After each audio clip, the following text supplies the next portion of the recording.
جب عورتوں کو صرف عیش کا ایک سامان سمجھا جاتا تھا، جب عرب کا جاہل معاشرہ عورتوں کو صرف رنگ محفل سمجھتا تھا، جب ماؤں بہنوں کی عزت خاک میں ملائی جا رہی تھی،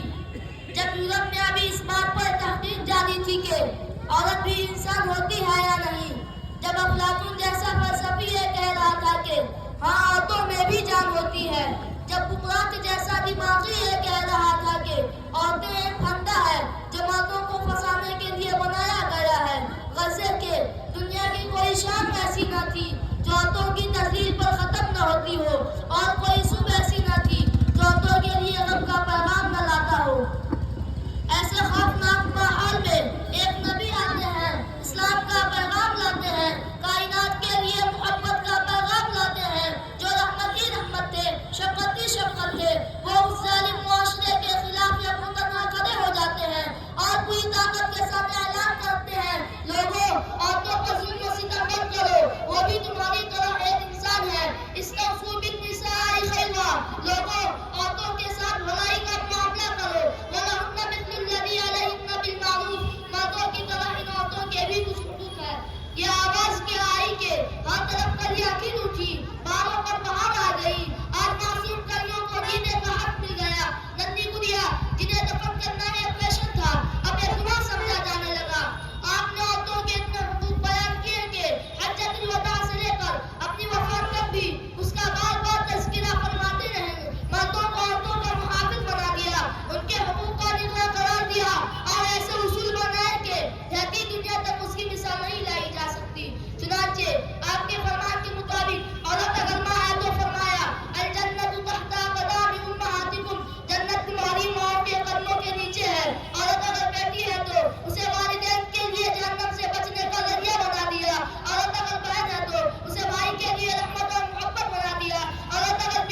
بنو، اسلام کی عظمت سمجھو، اپنی قدر پہچانو اور اسلام کے لیے اپنی جان نثار کرنے کا جذبہ پیدا کرو۔ وما علینا الا البلاغ، والسلام علیکم ورحمۃ اللہ وبرکاتہ۔